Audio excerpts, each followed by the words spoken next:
Parents abandoned me after their divorce. Years later, I inherited $1 million from my grandpa. Suddenly, they're back in my life, demanding money for my half-siblings and dad's debts. I, 21M, have been abandoned by my family when I was around 12. You see, my parents got separated when I was 11. It took me by surprise because it seemed all fine between them. One fine day, they both sat me down and said they were getting divorced.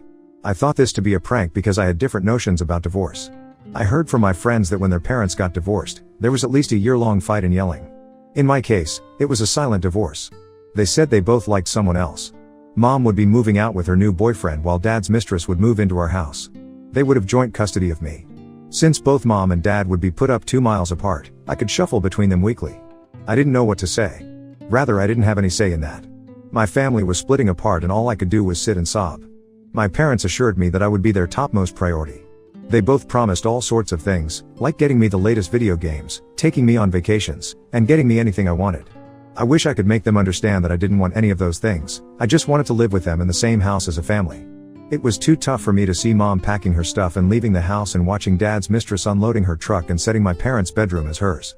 Mom and dad got separated on good terms. Stepmom had twin boys, almost of the same age as mine. They both hated me in the same way I hated them. My mom's boyfriend had a daughter from his previous wife, but she was living with her mother. I thought of spending more time at mom's.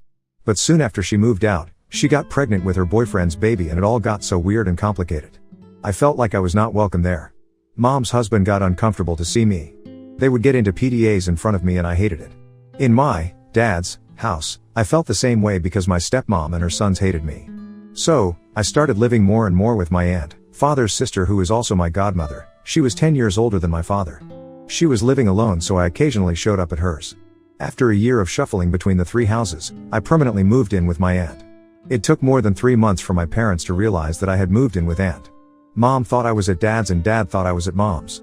They didn't bother to check on me during this period. They both were so busy with their family that they forgot I existed. My aunt was a real savior. She made me feel loved and wanted. She would take me out for dinners and movies. I used to tag along with her for vacations.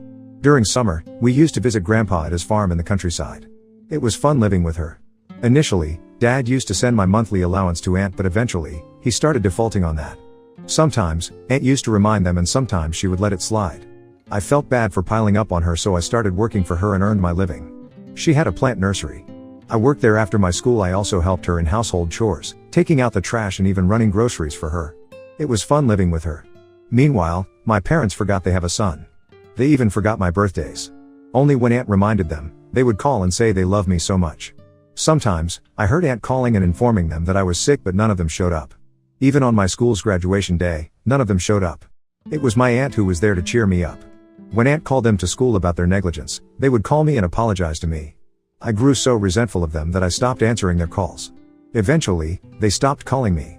They would now lay the blame on me that I had grown rude and was not answering their calls. I said, if you guys want to have a blame game, so be it. I'm not gonna let that affect me. I don't want you guys in my life. After school, I went to uni and moved out from aunt's place. I still visit her every few months. I ensure to show up at her birthdays and holidays because she has also gotten attached to me in all these years. I am in my final year at uni. 3 months back, my grandpa, father's side, passed away. It was a terrible moment for both me and my aunt. We both were closest to him. Dad and my other uncles barely visited him. The irony is they all turned up for his funeral and at the lawyer's office to see his will. Unfortunately for them, Grandpa gave all his belongings to aunt, his 150-acre farmland, the farmhouse, and $1 million cash. The remaining money he gave off to the charity. That was brutal, but if you know his side of the story it would make sense. I'll write about it another thread. Briefly understand that Grandpa was ill for a long time and he wanted to meet his sons. Despite aunt requesting her brothers to visit Grandpa, none of them showed up. Aunt shifted with him in his final days to take care of him. I had moved out from my uni by then. After getting the possessions of the property, aunt called me home. Her house is what I call home. She told me she would be giving me that $1 million Grandpa had left for her. The happiness I felt was beyond words, not because she gave me the money, yeah, somewhat, but moreover to think that she cared for me so much. When I was living with her, I used to rant about how I wanted to start my own company, hire employees, and so on. She gave me the money and asked me to use that for my dream venture. I just hugged her and cried. If not for her, my life would have been miserable. It didn't take enough time for this news to reach to my parents. Bam, they suddenly started showering me with their unconditional love. They started calling and checking on me. I asked them to back off. I don't want you guys back in my life. Last week, Dad showed up at my dorm. Of course, he got the address from my aunt. I bet none of them remember which uni I am studying. He said he was so proud that I would be graduating this year, and after singing praises of me, he asked me why was I not visiting his home. I asked him when was the last time you called. He stood silent and then said, "Oh, you're still mad at us for the divorce. Come on, move on. We both love you. Your mother also misses you. Let me drive you home. Then we all can have dinner together." I said, "Back off, the only family I have is my aunt. You both abandoned me long before, so quit showing off your fake love. I know why you are here. That $1 million brought you here, right?" He remained silent and said he had no ulterior motive except for love. He was here to say sorry and wants me back in his life. He said he heard my graduation was nearing, hence he was here to ensure that I invited them, unlike school graduation day when I didn't call either of them. I hated having any conversation with him, so I left him midway saying I had a class. The same day I got a voicemail from Mom, and she said she was expecting an invite for my graduation day.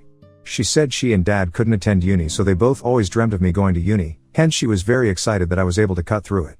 The thing is, I don't want either of them on my big day. I told my aunt about this and she said it was up to me, but she suggested I reconcile with my parents. I don't know what to do. I also don't know if they are reconciling for money or if they are genuinely happy for me getting a uni degree. Update 1. Hello there, sorry for the late update. Life has been busy. Good news, I have graduated from uni. I landed a job as well, thank you. Well, let me start by answering some of the common questions I got in the comment. First was about my aunt. People asked me about her family and how she was able to accommodate me for so many years. I think I wrote in my initial post that my aunt is 10 years older than my dad. When I moved to her place, she was in her late 50s. She was single. Her husband died in an accident when I was tiny, maybe 1 or 2 years old. She has a daughter who had moved out in her teens for a medical school. She is a cardiologist now and is settled in UK. So aunt has been living alone. She didn't date any men after her husband's demise. Her daughter and I tried to set her up with a few men, but she absolutely denied it. She said she loved her plants and was happy nursing them. Some of you said I was too harsh on my parents, that they have a right to get separated and remarry. You all are right. They do have the freedom to leave/choose their partner, but it is never justified to ignore your children after your new family comes into your life. My parents did the same. They neglected me for their new family. Initially, they said, I would stay 1 week at Dad's and 1 week at Mom's. Though we were following this schedule, sometimes they would be like, "Uck, it's my time again to have you." Then they would always plan without me. Their dinner plan would always be after I left. They would even talk like this in front of me, "Oh, this week he is here, let's go out next week." How would you feel when your parents behave like this? I think I have spoken about Mom that within a few months of her moving in with her boyfriend, she got pregnant. They indulged in PDAs in front of me, which was unbearable. They once took me on a 2-day trip with them. They made me sit inside the room for the whole 2 days while they went outside sunbathing. When they were in the room, they would ask me to sit on the balcony outside. Though I was a kid, I knew exactly what was going on inside. I mean, I was 11. Besides, I could hear them doing. Gross, I know. And that man is not even your father. So, how do you expect me to stick around them? I stopped going to Mom's after that. Dad was still better than Mom.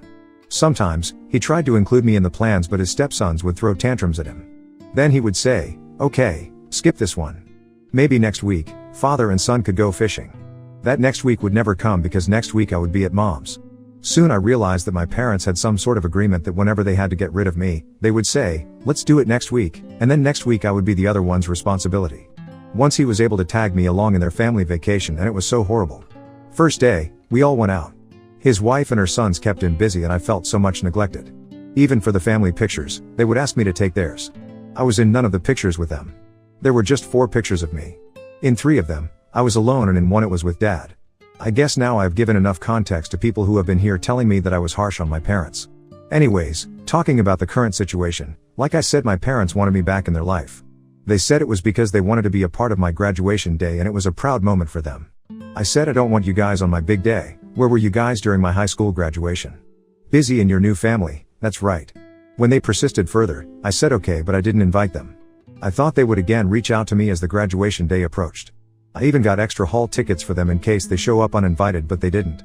They forgot about it. And attended the convocation. I strictly asked her not to reveal the dates to my parents. It is almost a month now since my graduation day, but none of them called me to check for the dates. So my graduation was just an excuse for them to have me back in their life. Update 2, here's a new update. Almost 2.5 months after my graduation day, Mom called me and said my half-sister had graduated from primary school and now they have put her in a private elementary school. However, they have a shortage of funds and they want me to pitch. I was flabbergasted at her demand.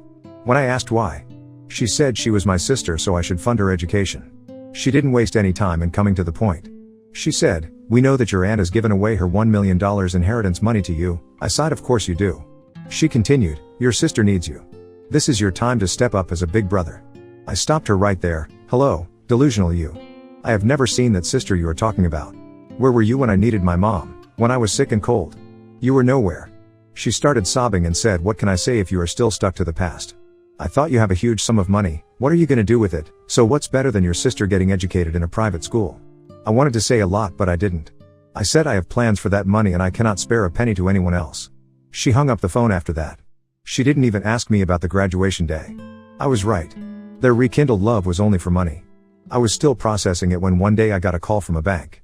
They wanted me to pay for my dad's defaulted mortgage. I asked from where did they get my number. They said Dad gave it to them.